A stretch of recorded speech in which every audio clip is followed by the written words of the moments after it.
शाम के 7 बजने वाले थे। हल्का अंधेरा होने लगा था। मंदिर में पूजा और दिया बाती कर भी उठी ही थी कि सांझ के अंधेरे में दरवाजे पर एक परछाई दिखी। इस वक्त कौन आया है, यह सोचकर मैंने जोर से आवाज दी। कौन है दरवाजे पर? मैं हूँ आंटी, सोहम।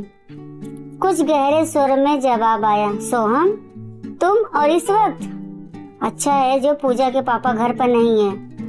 अगर होते तो भारी हंगामा कर देते, क्योंकि सोहम को देखकर तो उनका गुस्सा 7वें आसमान पर चढ़ जाता है। हाँ, भीतर आ जाओ बेटा। कहो, कैसे आना हुआ? कुछ नहीं आंटी, यह शादी का कार्ड देने आया था। किसकी शादी है? मेरी ही है। कुछ शर्माते हुए वह बोला। अगले रविवार को शादी और सोमवार को रिसेप्शन है। आप और अंकल जरूर आना। आज तक हमेशा उसे शादी के लिए प्रेरित करने वाली आज मैं शादी का कार्ड हाथ में थामे मुंह बाए खड़ी थी। मुझे विश्वास ही नहीं हो रहा था कि सोहम शादी के लिए तैयार हो गया।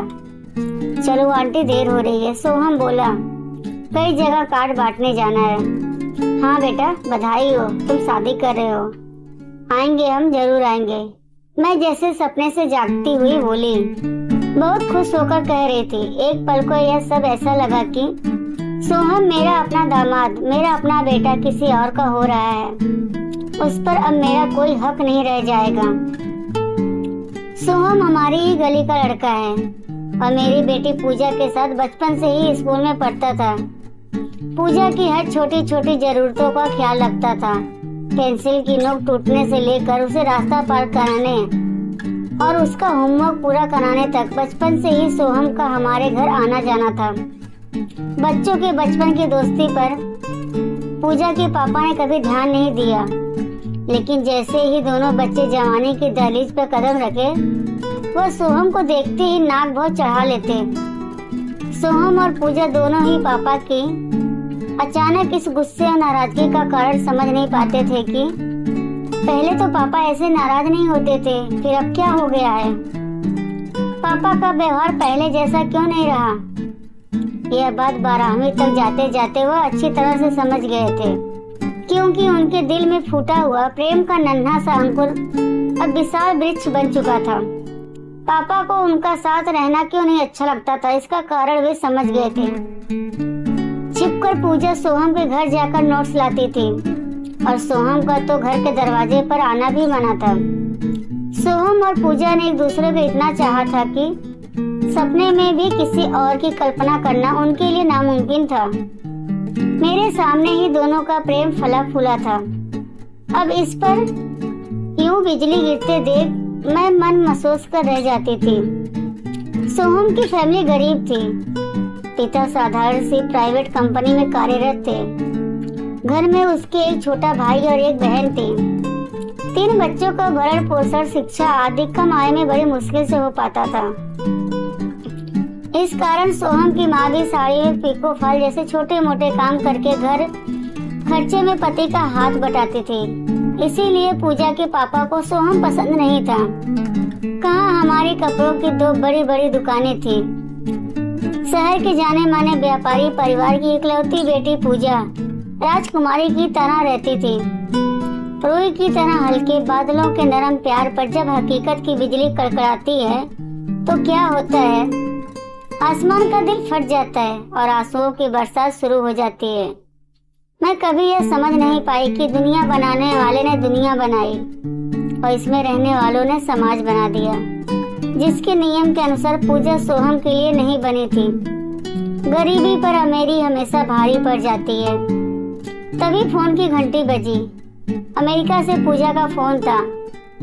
फोन पर पूछ रही थी, मम्मी कैसी हो? यहाँ विकास का काम ठीक चल रहा है। राज अब स्कूल जाने लगा है। तुम कब आओगी? पापा की तबीयत कैसी है? और भी जाने क्या क्या। मैं कहना चाह रही थी कि सोहम के बारे में नहीं पूछोगी?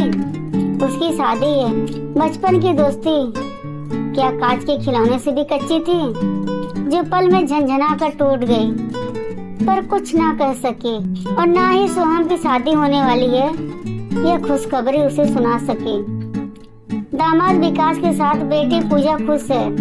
मुझे खुश होना चाहिए, पर सोहम की भीगी आंखें जब भी देखती थी खुश नहीं हो पाती थी। विकास अमेरिका की एक बड़ी कंपनी में इंजीनियर हैं। अच्छी कदकाठी, गोरा रंग, उच्च कुल के साथ साथ उच्च शिक्षित क्या नहीं है उनके पास। पहले पूजा जिद पड़ी थी कि शादी करेगी तो सोहम से, वरना कुंवारी ही रह जाएगी। पर दुनिया की ऊंच नीच के जानकार पूजा के पापा ने खुद की बहन के घर बेटी को ले जाकर उसको ऐसे क्या पट्टी पढ़ाई कि वह सोचने को मजबूर हो गई कि सोहम के छोटे से घर में रहने से अच्छा है विकास के साथ अमेरिका में ऐसो आराम से रहना। बुआ के घर से वापस आकर जब पूजा ने शर्माते हुए मुझसे कहा कि मुझे विकास पसंद है, तब मेरा दिल धक कर रह गया। मैं अपना दिल पत्थर का करना चाहूँ तो भी नहीं कर पाती, और यह लड़की, मेरी अपनी लड़की सब कुछ भूल गई। लेकिन यह मेरी भूल थी। मैं समझ ही नहीं पा रही थी कि ऐसी क्या बात हुई जो ये लड़की सोहम को भूल कर विकास से शादी करने को तैयार हो गई थी और खुश भी है। लेकिन मैं गलत थी, वह सोहम को कभी भूल ही नहीं पाई। अमेरिका में सब कुछ होते हुए भी वह सोहम के बेतहाशा प्यार को अभी भी भूल नहीं पाई थी। पूजा के पापा आ गए थे। बोले, क्या हुआ, आज बड़ी उदासी लग रही हो? कुछ नहीं। उनके हाथ से बैग लेते हुए मैं बोली, पूजा की याद आ रही है तो फोन कर लो। अभी थोड़ी देर पहले ही उसका फोन आया था, आपको याद कर रही थी। हाँ, सोचता हूँ अगले महीने हम अमेरिका जाकर पूजा से मिलाते हैं। और यह किसकी शादी का कार्ड रखा है? सोहम की। चलो अच्छा हुआ जो वह शादी कर रहा है। लड़की कौन है? रामपुर की किसी मिडिल क्लास परिवार की लगती है। अच्छा है, जितनी चादर हो उतने ही पाँव पसारने चाहिए, बड़े बड़े ख्वाब नहीं देखने चाहिए। मैं रसोई में जाकर उनके लिए थाली लगाने लगी। वह ना जाने क्या क्या बोल रहे थे। मेरा ध्यान सोहम की ओर गया, जिसे मैं बेटे से बढ़कर मानती हूँ। उसके खिलाफ एक शब्द भी नहीं सुन सकती। पूजा के विवाह वाले दिन वह कैसे सुन खड़ा था, मैंने देखा था और देखकर आंखें भर आई थी। कुछ और तो ना कर सकी, बस पीठ पर हाथ फेरकर मैंने मूक दिलासा दिया था उसे। उसका यह उदास रूप देखकर हाथ में रखी द्वाचार के लिए सजी थाली मानो भारी हो गई थी। पैर दरवाजे की ओर उठ ही नहीं रहे थे। बेटी की शादी पर मुझे बहुत खुश होना चाहिए था, पर भीतर से ऐसा लग रहा था कि जो कुछ हो रहा है गलत हो रहा है। शादी के लिए जिस पूजा को जोर जबरदस्ती से तैयार किया था, वह जयमाला से पहले फूट फूट कर रो पड़ी थी। तब मैंने उसे कलेजे से लगा लिया था। विदाई के समय पीछे मुड़ मुड़ कर पूजा की आंखें किसे ढूंढ रही थी, वह भी मुझे मालूम था। उस समय दिल से आवाजें आ रही थी, पूजा, रूप रंग और दौलत ही सब कुछ नहीं होते। इस प्यार के सागर को ठुकराएगी तो उम्र भर प्यासी रह जाएगी। पता नहीं ये आवाजें उस तक पहुंची कि नहीं, पर उसके जाने के बाद मानो सारा घर आंगन चीख चीख कर कह रहा था, मन के रिश्ते कोई और होते हैं जो किसी को दिखाई नहीं जाते, और निभाने के रिश्ते कोई और होते हैं जो सिर्फ निभाए जाते हैं। तब से जब भी सोहम को देखती हूँ मन दुखी हो जाता है, दिल फूट फूट कर रोने को होता है। पूजा की शादी को पूरे 5 साल हो गए और सोहम इन 5 वर्षों तक उसकी याद में तिल तिल जलने के बाद अब शादी कर रहा है। इतने दिनों से उसे समझा रही थी कि अब नौकरी लग गई है बेटा, तू भी शादी कर ले, तो वह हंसकर टाल जाता था। पिता के रिटायर होने पर उनकी जगह ही उसे काम मिला था और घर में बच्चों को ट्यूशन पढ़ाता। उससे अच्छी खासी कमाई हो जाती है। 2 साल हुए उसने छोटी बहन की अच्छे घर में शादी कर दी और भाई को इंजीनियर करवा रहा है।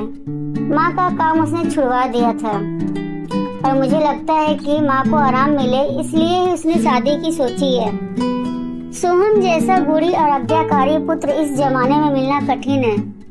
मेरे तो बेटा ही नहीं है, उसे ही बेटे के समान मानती थी।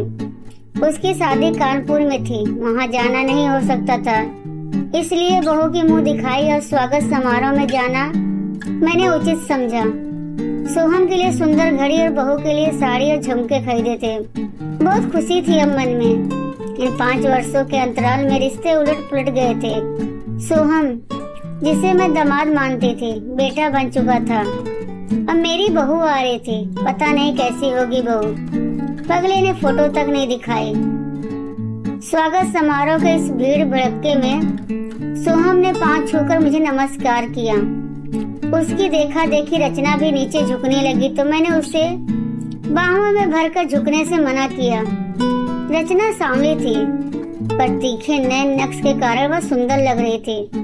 उपहार देते हुए मैं चंद पलों को उसे निहारती रह गई। परिचय कराते वक्त सोहम ने रचना से धीरे से कहा, ये पूजा के मम्मी पापा हैं। उस लड़की ने नमस्कार के लिए एक बार और हाथ जोड़ दिए।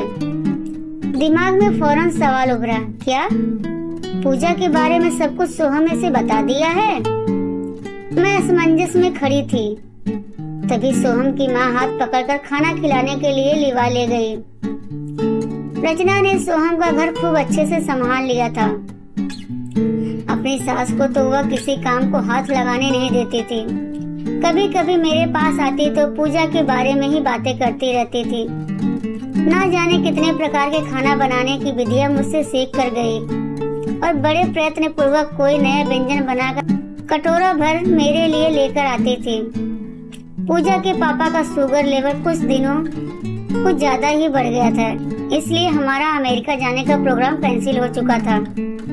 अब की बार अगस्त में पूजा आ रही थी। विकास को छुट्टी नहीं मिली थी। पूजा और राज दोनों ही आ रहे थे। जिस सोहम से पूजा लड़ती झगड़ती थी, जिस पर अपना पूरा हक समझती थी, अब उसे किसी दूसरी लड़की के साथ देखकर उस पर क्या बीतेगी, मैं यही सोच रही थी। सोहम की शादी के बारे में मैंने उसे फोन पर बताया था। सुनकर उसने सिर्फ इतना कहा कि चलो अच्छा हुआ शादी कर ली, और कितने दिन अकेले रहता। अभी पूजा को आए एक दिन ही बीता था। सोहम और रचना तैयार होकर कहीं जा रहे थे। मैंने पूजा को खिड़की पर बुलाया तो सोहम के बाजू में रचना को चलते देख मानो इसके दिल पर सांप लौट रहा था। मैंने कहा, वह देख सोहम की पत्नी रचना। रचना को देखकर पूजा ने मुंह बनाकर कहा, इस काली कलुट्टी से ब्याह रचाया है? ऐसा नहीं बोलते, रचना बहुत अच्छी लड़की है। मैंने उसे समझाते हुए कहा, जब रूप रंग नहीं मिलता तभी गुड़ के चर्चे किए जाते हैं। उपेक्षित स्वर में पूजा बोली, छोड़ यह सब, चल राज को नहलाकर खाना खिलाना है। मैंने उसका ध्यान इन सब बातों से हटाने के लिए कहा, पर रचना को देखने के बाद पूजा दुखी हो गई थी। दोपहर को बोली, मम्मी मुझे सोहम से मिलना है, शाम के 6 बजे के बाद जाना, तब तक वह ऑफिस से आ जाता है। हाँ, पर भूलकर भी रचना के सामने कुछ उल्टा सीधा ना बोल देना। नहीं मम्मी। पूजा मेरे गले में हाथ डालकर बोली, पागल समझा है मुझे? मैं, राज और पूजा शाम को सोहम के घर गए। गले में फंसी हुई आवाज के साथ पूजा उसे विवाह की बधाई दे पाई। सोहम ने कुछ देर में उसके विकास के बारे में पूछा, फिर राज के साथ खेलने लगा। इतने में रचना चाय नाश्ता बनाकर लाई। मैं, रचना और सोहम की माँ बातें करने लगे। खेल खेल में राज ने सोहम के जेब से पर्स निकालकर जब हवा में उछाल दिया तो नोटों के साथ कुछ गिरा था। वह सोहम और पूजा के बचपन की तस्वीर थी, जिसमें दोनों साथ साथ खड़े थे। तस्वीर देखकर हम माँ बेटी भौचक्के रह गए, पर रचना ने पैसों के साथ वह तस्वीर भी वापस पर्स में रख दी और हंसकर कहा, पूजा दीदी, बचपन में कटे बालों में आप बहुत सुंदर दिखती थी। सोहम को देखकर तो मैं हंसती हूँ। इस ढीले ढाले हाफ पैंट में जोकर नजर आते हैं। बात आई गई हो गई, पर हम समझ चुके थे कि रचना पूजा के बारे में सब जानती है। पूजा जिस दिन अमेरिका वापस जा रही थी, रचना उपहार लेकर आई थी। लो दीदी, मेरी ओर से यह रख लो। आप सोहम का पहला प्यार हैं, मैं जानती हूँ। वह अभी तक आपको नहीं भूले हैं। वह आपको बहुत चाहते हैं और मैं उन्हें बहुत चाहती हूँ। इसलिए वह जिसे चाहते हैं, मैं भी उसे बहुत चाहती हूँ। उसकी यह सोच पूजा की समझ से बाहर की थी। पूजा ने धीरे से थैंक यू कहा। आज तक सोहम पर अपना अधिकार जताने वाली पूजा समझ चुकी थी कि प्रेम का दूसरा नाम त्याग है। आज रचना के प्रेम के समकक्ष उसे अपना प्रेम छोटा लग रहा था।